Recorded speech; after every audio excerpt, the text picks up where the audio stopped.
Nileshwaram block panchayat പ്രദർശന വിപണനമേള block fest 2025 ഈ മാസം 12 മുതൽ 24 വരെ കാലിക്കടവിലെ പഞ്ചായത്ത് മൈതാനിയിൽ നടക്കും.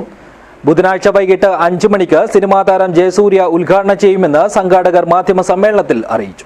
This news sponsored by Immanuel Silks, Kanhangad, Kannur and Thrissur. 13 ദിവസം നീണ്ടുനിൽക്കുന്ന ഫെസ്റ്റിൽ വിവിധ സർക്കാർ വകുപ്പുകളുടെ പവലിയനുകളും വിൽപ്പനാ സ്റ്റാളുകളും ഒരുക്കും. കാർഷിക വിളകൾ, പഴയകാല കാർഷിക ഉപകരണങ്ങൾ, ഉൽപ്പന്നങ്ങൾ, പുരാവസ്തുക്കൾ എന്നിവയുടെ പ്രദർശനവും ഉണ്ടാകും. വിവിധ വിഷയങ്ങളിൽ വിദഗ്ധരുടെ നേതൃത്വത്തിൽ സെമിനാറുകൾ മേളയുടെ ഭാഗമായി നടത്തും. അമ്യൂസ്മെന്റ് പാർക്ക്, ഗെയിംസ്, കുതിരസവാരി, ഒട്ടകസവാരി, ഫുഡ് കോർട്ട് തുടങ്ങിയവയും മേളയിൽ സജ്ജമാകും. ഇശൽ സന്ധ്യ, മ്യൂസിക്കൽ നൈറ്റ്, ഗോത്ര കലാമേള, ഗസൽ സന്ധ്യ, മാപ്പിളപ്പാട്ട് തുടങ്ങിയ കലാപരിപാടികളോടൊപ്പം കുടുംബശ്രീ കലാകാരികൾ അവതരിപ്പിക്കുന്ന നൃത്യങ്ങളും വിവിധ ദിവസങ്ങളിലായി മേളയിൽ നടക്കും.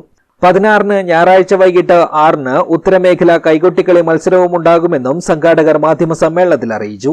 12-ാം തീയതി ചെമ്പിലോട്ട് വെച്ച് നമ്മുടെ ബ്ലോക്ക് പഞ്ചായത്തിനകത്തെ 6 ഗ്രാമപഞ്ചായത്തുകളിലെ CDS വികസന പ്രവർത്തകരും പങ്കെടുക്കുന്ന ഏതാണ്ട് 6000-ലധികം ആളുകൾ പങ്കെടുക്കുന്ന ഘോഷയാത്രയോടുകൂടി കാലിക്കടവ് ടൗണിലേക്കുള്ള പരിപാടിയാണ് ഞങ്ങൾ ആസൂത്രണം ചെയ്തിട്ടുള്ളത്.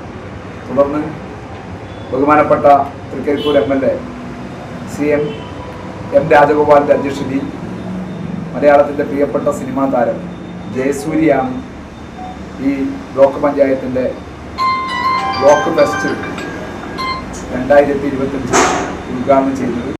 സംഘാടക സമിതി chairman Madhavan Maniyara, panchayat president PP Prasannakumari, block vice president PK Lakshmi, സംഘാടക സമിതി working chairman K Anilkumar, M Suresh, T Ragesh, M Kunhiraman, MK Haris, K Prabhakaran, V Pradeepan, PB Sheeba, MV Sujatha, K Sulochana, Vinayan തുടങ്ങിയവർ മാധ്യമ സമ്മേളനത്തിൽ സംബന്ധിച്ചു. News bureau, Cheruvathur.